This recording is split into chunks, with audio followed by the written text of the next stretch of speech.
Welcome to the second episode of Your Time on the Run, the Hunted Series 7 podcast from Reality TV Warriors. My name is Michael Harmstone, and I'm joined as always by my fellow Brit who gets a bollocking every time he misses a major life event, like, my birthday yesterday, Anthony Williams.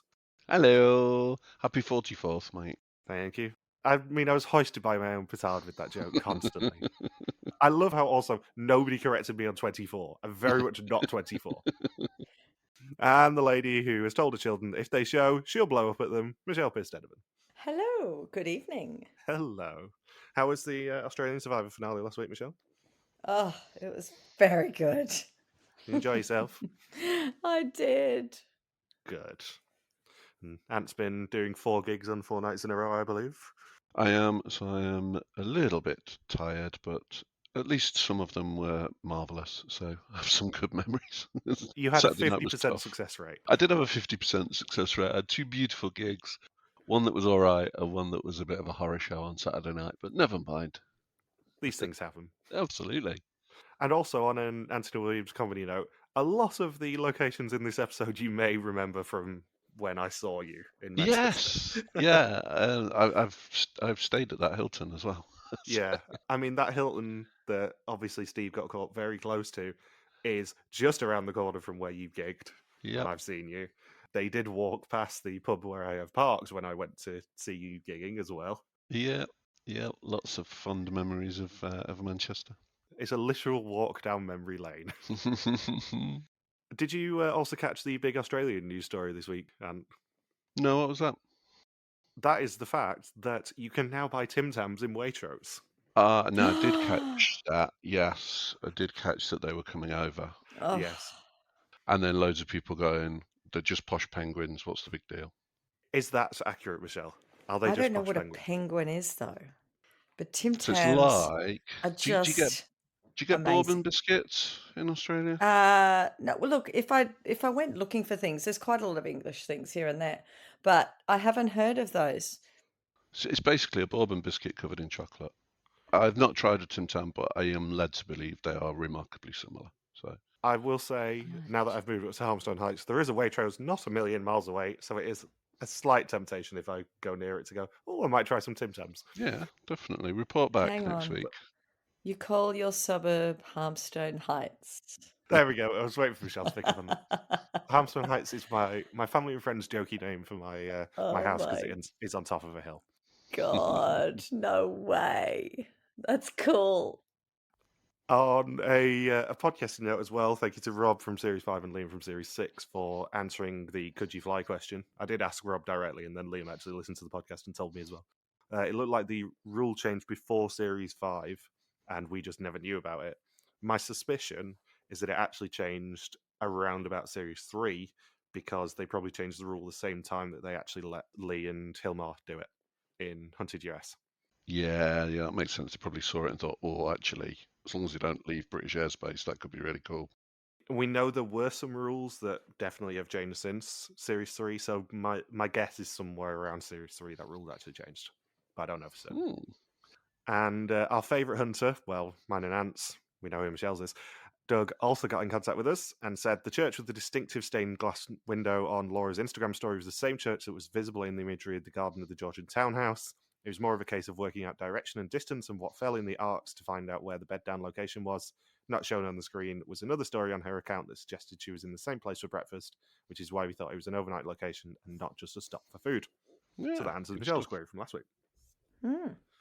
Thank you to everyone who got involved. If you are involved in the show, and even if you're not, just get in contact with us at LTV Warriors on pretty much every social media. Not TikTok, because I'm 31 now. So previously, 12 fugitives caught the tube towards Piccadilly Circus to begin their time on the run. Kathy and Anada had a couple of close misses with the hunters in central London before they managed to escape. Posh boys Jack and Alex said hello to friends' parents and camped out in their house and hid out in the woods as the hunters approached. But it was married sweeties Christine and Munya who bagged a lift from Heathrow before being tracked down in Nottingham and becoming the first team whose time on the run was over. Now, I don't know if you caught it midweek, but Daisy did an interview with the other podcast talking a little bit about the Heathrow pickup. I did say to Stephen Wensley when he told me about this that she's cheating on us and therefore no longer any of our favourite hunters. Yes, I was aware. I've not listened to it, but yeah, I was aware that she did do an interview. Yeah, so that joke as well for Belgian Mole fans will also be repeated in the Diary of a Mole finale 3 episode this year because Jill also cheated on us, and I will be having words with him in May. Was there anything interesting in the interview about it? I listened to the first bit, and then I was like, "Oh, this is taking too long to get to the juicy bits." I love how I know these guys listen to our podcast as well, so this is a fun critique for them. They're great people, so yeah, it was. I didn't get a chance to listen to it all. I'm hoping to listen to it today, but in essence, yeah, it was pretty much what we said. It was just they knew pretty much where they were. They've got great work going behind the scenes on CCTV, and they managed to pick up the number plate, and the rest is history, basically. It made a lot of sense when Doug was sending us messages about it last week. Yeah. So Alex runs back to the woods and reunites with Jack. He leaves his bag behind and says that stinging nettles are temporary, hunters are permanent. So is stupidity. We were having this chat before we started recording. Like, obviously, it wasn't birthday yesterday, and Belgian Mole came back, so I was watching that mainly to do a Twitter joke. So I didn't end up watching Hunted until about midnight, and I wasn't sure whether it was just me being a bit delirious from being up a bit too late, knowing I was going to be recording at 10 o'clock, or whether everyone was just a moron in this episode. It was just... Yeah. Yes, all of the above. I think the polite answer is both. Yes. Let's get on and pick them apart. Because when I did watch this episode, I sent a message to our group chat just going, no spoilers, but I think Michelle will end up having an aneurysm about this episode. Yeah. Oh, wow.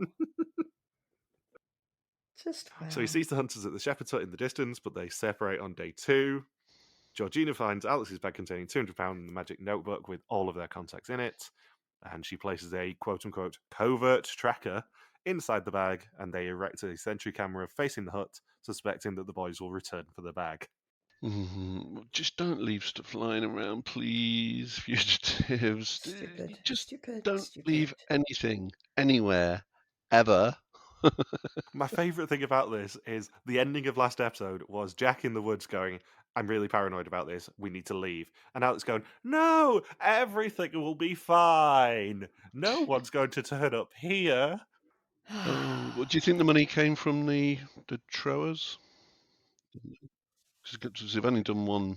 They've not taken that much out of ATMs. So. Yeah, they must have done because, as you said, they've not taken that much out of the ATM, and we know that they only took 40 quid out in central London, which suggests that they probably haven't done another ATM run. No, I wouldn't have thought so. It does seem to be quite liberal with the amount of money people are allowed to give them now. It certainly never used to be the case that they could give them that much money, I don't think. Not that I recall. I just thought it was interesting that they mentioned the amount, so they obviously want us to know they had 200 quid, so don't know. And they were very cagey last week about how much money they actually get when they're going on the run now, as they so often are, to be honest. But yes, it was interesting. Beth and Steve are camping in Peterborough. She tries to burn all her hair extensions off using a camping stove, and she says she has all the fundamentals. She goes to Tesco every week to shop. She never needs to get on a bus as they're a bit grotty. I mean, as much as I know I'm going to incur Michelle's ire, I agree. And she also knows Zara back to front, so that's where she'd hide if they got separated. Yeah, brilliant. Genius. She's clearly destined to win. Burning her hair extensions. Just that right there.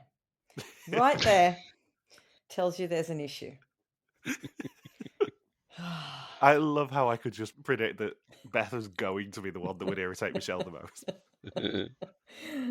Oh, God. Never been on a bus. I know. I went on your English buses. They're not that bad. Yeah. They're all right. They're not that Yeah, bad. I've been on a fair amount of buses, but, given the choice between public transport or driving myself somewhere, I'm going to drive myself somewhere. Sorry, you never mentioned the one thing that was an issue, though. She cut herself. I can see the bone. What's this white bit? The bone. Jesus Christ. Oh, God. What's the white bit? Is it a bit of your hair extension, love? I don't know. But seriously, it's not the bone. I just love that they haven't touched upon dubbing her a wannabe influencer last week as well. Yeah. And yet she wasn't the one we saw on TikTok this week. I wouldn't know. I'm 51. Well, officially. I mean, we all know what your real age is, but Steve says that for him, it's about more than evading the hunters. It's about proving that he can still do it despite its skin cancer diagnosis in 2018. It woke him up to how short life is. They have a water fight, and I have 3 words now, which is big winner energy.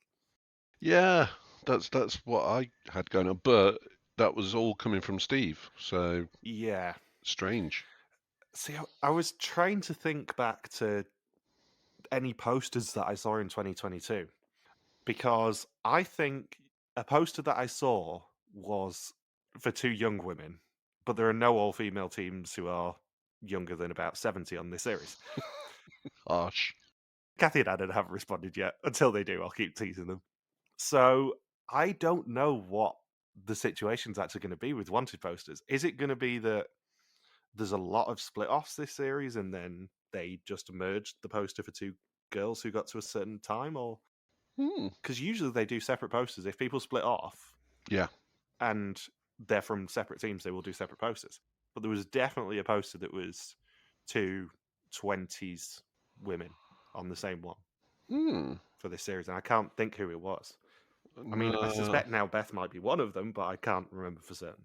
It's a long while ago, and I was trying to stay away from it. So do I. But people just send us on social media and go, "Oh my god, have you seen this wanted poster?" I'm like, please don't. Please just leave me alone with this. Just don't send me spoilers, even though it's 2 years down the line. It's like People and Survivor. Like, I've got someone behind the scenes who knows a lot of cameramen, and he'll say, "What part of the episode are you up to now? Are you up to?" And I'm like, I can't even read what he's going to say because he knows the answers. Like, these production people tell him who gets voted out. So I can't even look at his messages during an episode because he cannot help himself. Just can't help himself. And to be fair, those episodes are long. Those episodes are like Yes. 15 hours long. So you have to stay on social media so long, Michelle. Oh, yeah. I mean, as we've previously discussed, I do watch Married at First Sight. Those episodes are very long. I haven't even seen last night's, even though I know what happened. Oh, stop it. Stop it. Stop watching that crap. No, it's still better than Australian Survivor.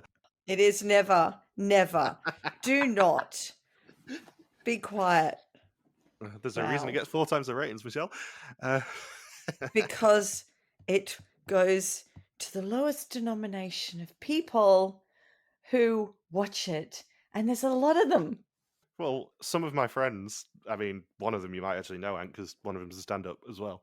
They're actually holding a Married at First Sight watch party with one of the experts in a few weeks. And sadly, I can't go because it's in Newcastle. Oh, God. You got lucky.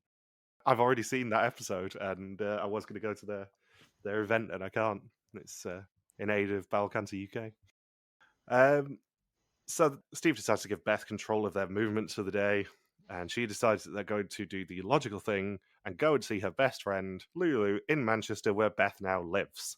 Yep. Yep, smart move, yeah. Well, Going yeah, directly towards where the hunters are almost certainly going to be on about day 3. Always a logical move, guys. Go to exactly where they're expecting you to be, and with a friend that is blatantly, obviously linked to you. Can't beat it. Can't beat it. HQ then review the intelligence. They think that she's a daddy's girl, and he's potentially missing his 25th wedding anniversary. And Mark says that the only thing you get for a 25th wedding anniversary if you miss it is a bollocking. Some good lines from Mark and Raymondo this week. Yeah. I mean, this edit was incredibly misleading for Steve, because I think if you watched the first half of this episode, you'd go, yeah, Beth and Steve are probably both making it. Steve definitely is going to make it. Yeah, it was really weird. Everything was pointing, all the emotional backstory, the music, how much fun they appeared to be having. All of that was like, oh yeah, here we go. This will be their last scene in this episode, and then we'll see them pop up in about 3 episodes' time. But no, weird. And I don't think they were in the TV description either. I try not to read that because they give way too many spoilers. They do, but TV description is how I knew that Jackson and Nicola were in this episode, so I could talk about it last week. But they were the only one of the 3 teams in this episode who weren't mentioned, I don't think. I think it was just Jackson and Nicola and Jack and Alex. Okay. which I thought was a very interesting decision by production. They're obviously trying to mislead us a bit more, which is great because we usually pick the winners pretty early on. Yeah. Oh, yeah. I'm all for this. Throw us off the scent. Please do so. As I've said on Mole Podcast many a time, I don't mind being wrong as long as it makes sense. Yep. By quote unquote effecting entry, Paul finds a message from Lulu in Beth's flat about her moving to Manchester and how much she can't wait to see her and how she's definitely going to help her on the run. Yep. Yeah. No words. No, none. Just continue. Let's get to the next bad bit for her. We sort of expect Michelle to go stupid a lot, but we never expect Ant to do it as well. That was my thought all the way through. I was watching it, just going, it's not normally me that just says stupid repeatedly for an hour. I think we've already had about 5 off Michelle in this episode alone. Oh, God. And Ray says that he's more worried about Steve than Beth and would be even more worried if Steve was running on his own. Which, I mean, is a bit of foreshadowing for Beth probably winning on her own here. I know, but How? I just can't see that. I know. How is that going It's to happen? I mean, if it impossible. does, oh, it'll be so glorious if that happens, but it's going to be just by absolute sheer luck. My gut after this episode is that probably at least one of Jack and Alex is going to make it, and probably Beth, because it is such a shame situation for the hunters. Because they obviously really, really hate Jack and Alex for being posh Tory boys, as Lisa keeps calling them. They obviously really hate Beth for being a wannabe influencer, daddy's princess, all that sort of stuff. How mortifying would it be for HQ if both of those end up winning? That's certainly where I think we're being led at the moment. And watch both of them get caught next week or something.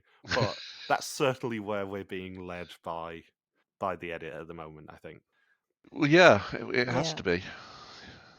Something we didn't really talk about last week as well is that in the intro-y thing that they did of the series, there was someone opening the briefcase of 100 grand, which suggests to me that someone does end up winning. It isn't a clean sweep. Mm-hmm. It didn't look like someone standing on the rooftop of the Bullring Shopping Centre car park from the hunters opening it to prove the money was in there. It looked like someone sat on a plane or something opening the briefcase to me. Yeah, I can't see them having a clean sweep. No, I don't think it's going to be a clean sweep this year. I mean, famous last words, but we'll see. So Jack continues on the run on his own and drinks from a river, which I'm sure was perfectly safe. Oh, why? Do you do that in England? You don't do that No! here. No, I've seen the water. What did he do that for? Because he's got no idea. Oh, Jesus, it's like one thing after another here. It doesn't stop. That was the first point where I went stupid. I mean, how did they even get split up in the first place? They're only in the grounds of a house, for God's sake. They're 2 miles apart. How did that happen? Because the estate, like I said last week, the estate is a great place to hide because it's feckin' massive. I know, but to get 2 miles apart, that's an hour's walk back? easily. Like, at no point did he look back. Obviously. Well, I think basically when they last saw each other, Alex said, "No, I'm going to leave my backpack. We just got to go." And then he had a change of heart and didn't decide to tell Jack about it. Just unbelievable. That's certainly how I interpreted it. But yeah, they do somehow get split up in 2 miles apart. I mean, they're going to be a lot more miles apart next week, but that's beside the point. Alex is 2 miles away, as we said, still looking at the shepherd hut and planning on getting his bag back, which is definitely going to be a good idea, especially when you know the hunters have been there and probably are going to have placed at least a secret camera or a tracker, or maybe both, somewhere nearby. Amazing. Absolutely amazing. Yay, go back for it. I mean, number one, don't leave stuff, right? Because if you don't leave stuff, you don't get in this situation. Number two, if you have left stuff, it is gone. Just leave it. Forget about it. It's not going to help you now. And also, if they leave it there, then his friend's parents could probably still get that 200 quid to him. Yeah, potentially. Like, that money is not lost necessarily. Stupid. Your turn. So he sees that, as he calls it, the Range Rover is gone. It's actually a Land Rover. But enters the shepherd's hut, and HQ get images from the sentry cam at 1852. The ground hunters follow the tracker, and he worries about a bug, but doesn't find it in the bag. And then, in a spectacular piece of good luck, ditches the bag anyway. Yeah. He has the nous to actually go, well, just because I've not found a tracker doesn't mean there isn't one, so I'm going to have to swap the bag out. But also, I don't want to cry monkeying with the timeline here, but it does look suspiciously light for 6:52 p.m. or even about 8 o'clock by the time the hunters get there. I know this was filmed in summer, but still that looks like midday to me. It's June, isn't it? It is June, so sunset probably would have been about 8:30. But it does look, it looks the middle of the day when he goes into that shepherd's hut at allegedly 1852. Don't know. So he does move his things to another backpack as the hunters search the house. I mean, they're not there at the same time. We didn't see them in the same shot. All the classics. Oh, it was a beautiful piece of editing, though, that was. When they were switching back and forth. Who is it? We're nearly there. And then, yeah, that was lovely. Well done, production. You edited that seamlessly. Yeah, this was a great episode. I don't want to make it sound like we're criticising this episode at all, because they managed to mislead us about Steve getting caught. But also, I don't think that was 1852 when he was there. I don't think it was just after 7 o'clock or whatever when the hunters got there to search the house. It looks far, far too light to me. And they miss his escape and they're not best pleased. Alex knows that they've been through the bag and got the list, and Lisa says she completely underestimated the posh little rich boys. Yep. Don't like that, but I'll let it pass. What, she let them go, or just generally all of their actions? No, that she's calling them posh little rich boys. I don't like the Well, labeling. I think the reason for that is they're posh little rich boys. Yeah. No, you're going to say that. I mean, of all the insults that Lisa has given people in the past few series, it's a nice one. This is both factually correct and fairly nice. Yeah. I mean, the oft-quoted Michelle Pierce Donovan line of "He looks like a bellend" is probably still up there. Calling them posh little rich boys is probably not even the worst thing they've been called on this series. Yes. I still think Jack being accused of looking like a red-faced Piers Morgan last week is probably a bit harsher. And also, quite accurate. So in Reading, Jackson and Nicola have spent the night with a friend, and apparently he's snored since he was a girl, and he transitioned 18 months ago, as we discussed last week. Nicola says she never suspected it. She always thought that Jackson was just a lesbian growing up. They're doing this adventure to do something as Jackson and Nicola, not Jessica and Nicola. And as we see, every Thursday he has to do a testosterone shot in his leg, otherwise his voice will go 17 octaves higher. I thought this bit of backstory was really good. Really, really nice. Really well done. Right. Sensitively handled. Excellent work. I just hope it doesn't bring the trolls out from under the bridge and they get loads of backlash. Because, but also Jackson could probably take them, given that he's a prison officer. Yeah. But yeah, I thought it was very interestingly handled. I suspect Jackson probably had a hand in how the story was told, at least in terms of the introduction. I did think it was very interesting that they were very casual with dead naming Jackson, which doesn't usually happen. Obviously, Jackson and Nicola would have had to be comfortable with that happening. Yeah, I think, from people I know in the community, it's, everybody's on their own individual journey, aren't they?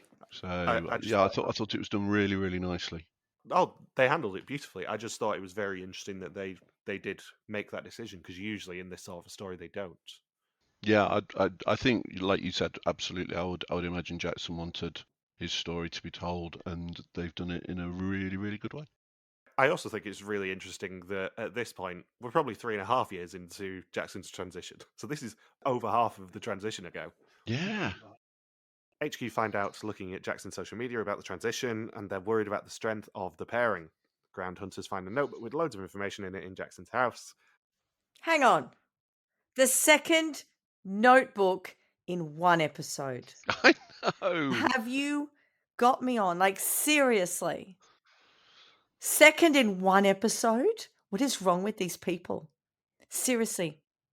You will notice I was trying to finish the sentence so that I could just give No, Michelle the ranting you time. can't. Just could not get through that. It was. Couldn't. I mean, we're on the opposite side of the world, and I could feel that. I could feel that coming. It's like I said, I was expecting Michelle to have an aneurysm watching this episode because not only do we have Beth being Beth, we have Alex's notebook, we have Jackson's notebook, and then we have a whole bunch of other bullshit associated. But I was watching and I thought, hang on, is that the same notebook from before? Is it Jack and Nope. Alex's? And I'm like, okay, I'm just going to rewind this bit and watch it again. I'm like, it's not even the same notebook. I'm like, what the hell? My favourite thing is in the trailer for this episode last week, they didn't mention Alex's notebook. They only showed us Jackson's. Jesus Christ. Yeah, I think me and Stephen Wednesday were like, yeah, I think that's probably Alex's notebook. And then there was like, oh no, that was Alex's notebook. This is another notebook. Like what?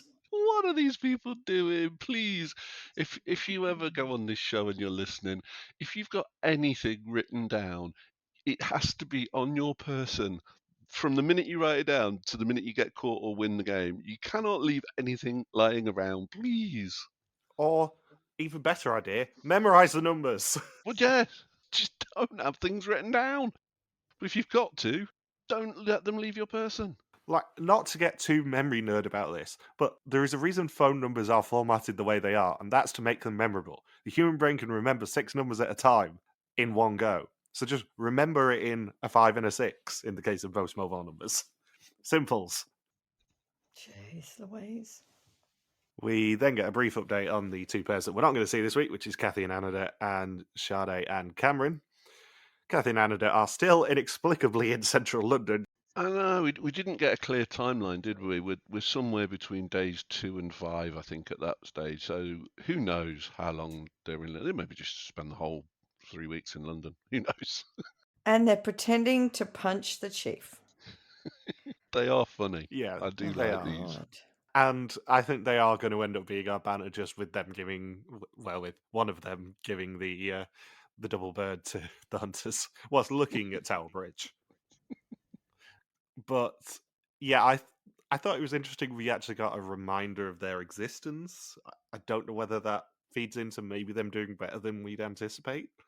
It usually does, doesn't it? You know, if they pop up but there's no story, it normally means their story comes later. So, but you know, we thought all the clues were saying Steve was going to go far. So I don't really know. Similar with Sade and Cameron, you know, a literal skipping through a field shot. Well, in previous seasons, that was your Nick winner edit from start to finish. So who knows? And also telling us that Cameron used to be a professional runner. I know. I really hope that comes back and is just off. I want to see Jordan or someone chasing after him. Yes. Give it Oh up my because they're gosh. knackered. I need a run to happen. Yeah, this is the thing, because Jordan is an endurance athlete. He paddleboarded like 2/3 of the British coast before he had to call it off for injury and stuff. Like, the dude can do endurance athletics. Yeah, that's why I want to see it. But we know the hunters at least get close to Sade and Cameron at some point because of the very start of the first episode. Because they were the ones that we saw milling about the road and the hunters driving past. I wonder whether Cameron is going to get away and Sade won't in that case. We don't know enough about either of them yet, so it's hard to tell what sort of picture they're trying to paint. This year certainly seems to be the series of dividing people up straight away. For a series of 6 pairs, we already have one of them caught and 2 of them split up. Yeah. In Manchester, Beth warned Steve to stop talking to people right outside the wharf where I parked when I saw Ant do his stand-up comedy before COVID. It's a lovely pub that. It's a little bit expensive, but it is a very nice pub. She has turned up at Lulu's apartment unannounced, but she doesn't seem to be there, and just to compound Michelle's irritation, she rings Lulu off one of her neighbour's phones and tells her exactly where she is. Yep. Obviously. I do wonder how they got into the apartment building. They'd have just buzzed loads. Yeah, they probably just got in when people just walk in. You follow someone in. Yeah, they've tailgated or they've just buzzed a load and said, can you let me in? Dr. Steve Hersey is in charge of looking at Beth's network, and HQ decides to put everything of Lulu's on monitoring, albeit after Beth has rung her. And she decides to, do the really logical thing of booking a Hilton in the centre of Manchester for £155. I know, £155 a room or 2 for 310. Sounds like a bargain. Yeah. I mean, lovely hotel, know exactly where it is. Have stayed in a lot of hotels around there. Certainly haven't stayed in that one because, 155 quid, bloody hell. I have. Yeah, you have. I mean, one of my friends, I think that might be the one where one of my friends actually lived for a year. Oh my I gosh. stayed there just before lockdown, just before the pandemic, because we stayed there and then we went to see Hamilton. So literally, I think it was literally the last show before it got shut down. I went to see Hamilton in December. Such an amazing show. It is an amazing show, I will agree. Mum and Dad weren't that enthused when people started rapping, but they were very much into it when it got more R&B. Yeah, I always had your parents down as more of an R&B kind of vibe. Yeah. When we got to Satisfied, they were appropriately satisfied. Dr. Steve Hersey then makes a connection, and ground hunters are sent towards the Hilton, and they keep an eye on the CCTV of the Hilton. HQ then review Jackson's notebook looking for clues of where they could be. Only 3 names are attached to a location from the list, and they're all around York, and one of them, Mick, is put on intercept. Oh, I can't even. Right. Just, what are you doing? This whole episode is just a nightmare. It's just a mess, isn't it? It's just an a absolute nightmare. mess. It's awful. You can't. Oh, just. I am very much loving just saying bits from this episode and just hearing Michelle go. You just can't comment because they're just so stupid. It's just nothing to say, is there? It's just like, what are you doing? Why? What is wrong with you? Have you watched a show before? Ever? Jackson and Nicola are in York, but they're with family friend Phil instead. Mick owns a haulage business, so they want to use him to go to Cardiff, but they're afraid of the hunters having his details. Correct to be afraid. Phil instead offers to get them a hotel room and drive them himself. Now, I don't want to accuse them of monkeying with the timeline here, but they didn't monkey with the timeline, they monkeyed with the locations. Because they say, oh yeah, we're in York, so we're going to go to a hotel around the corner in Rishworth. That is not near to York. Oh, I didn't. That is, as they say later on, very close to Halifax. Yeah. York is a lovely bit of Yorkshire. Halifax, not so much. All of Yorkshire's lovely, Michael. No, But York is wasted on Yorkshire. York is a beautiful city. The rest of Yorkshire, not so much. And Mick places a call at 1:57 p.m. to Phil, and Phil says, quote unquote, the pies have been squashed. HQ interpret that as the plans have been squashed, but no. What he actually says is the pies have been squashed, presumably because they're from Wigan. I didn't spot that, and I think the subs said plans as well. Did they? I thought it was pies. It certainly sounded like pies to me. I mean, that would make sense because they're from Wigan. But yeah, I didn't catch that, but okay. Maybe at 12:30 when I was watching this, I was, still hungry. Maybe giving them too much credit there. If he said the plans have been squashed, that is, to quote Michelle, stupid. If he said pies, then at least it's a little bit more subtle. I mean, HQ interpreted it correctly, but... Yep. HQ get more information on Phil, and the hunters head towards Halifax. And the next morning, they're worried that Phil has forgotten, so ring him using the landlord's phone, which obviously HQ get. And Phil says another driver is coming, but the ground teams are only 10 minutes out. And it turns out the other driver is Jackson and Nicola's dad, who I'm sure the BMW for is definitely not on monitoring. Oh no, why would they even think of such a thing? Especially when hunters have already been round to their parents' house and nicked the iPad and looked at all of his secret iCloud folders. I do love it though when they throw in edit points like, we're 30 seconds away. Yeah, you're 30 seconds away from the pub they might have left 5 hours ago, but yes, you are 30 seconds away from that pub. Yeah, there was no way they were near to Jackson and Nicola there. Not even close. HQ gets CCTV of a black BMW driving in and Jackson and Nicola getting into it, but they don't know what the car is because for some reason they've not monitored the parents' car. Unless, of course, it isn't the parents' car. It could have been borrowed. That's the only credit I'm willing to give them.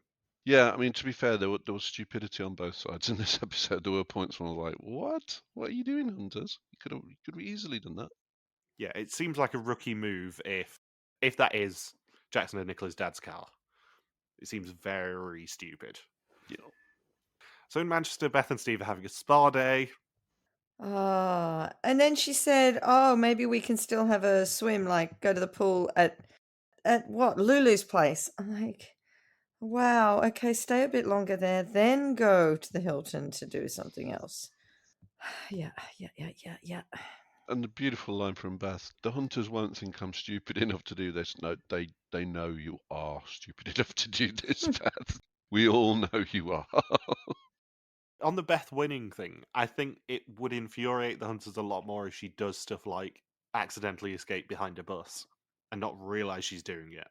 Oh yeah, that's what I mean. If she does make it to the end, there'll be lots more of those where, pure luck, she manages to fluke her way to the end, because that's the only way they can possibly make the edit make sense, is that she flukes it. Yeah, I think at this point Beth is probably at least making it towards the end, if not winning, purely because this episode was essentially Steve passing the torch and going, right, I have taught you enough. You need to have actually listened to me now and do what the hunters don't expect you to do. Mm-hmm. So I think if she does end up winning, then this will be a very important episode for that. She's lost the plot though in the cab. Oh, in the Oh god, car. yeah. Have you Yeah, seen her? She's beside herself. she spent 20 odd years relying on her father completely, and now she's actually got to fend for herself. But the most logical reason for including that scene is that she overcomes that. Yeah, exactly. If she gets caught next week, that scene's irrelevant, isn't it? Yeah, that Yeah. scene basically ends up being the motivation in her edit to go, well, the hunters have caught Dad, so I need to do this of both of us now. Because we even had Steve when he did get caught, and I know we're skipping over a bit of this, but when Steve got caught and when he was talking to Lisa, he's like, well, no, she's going to do it for me now.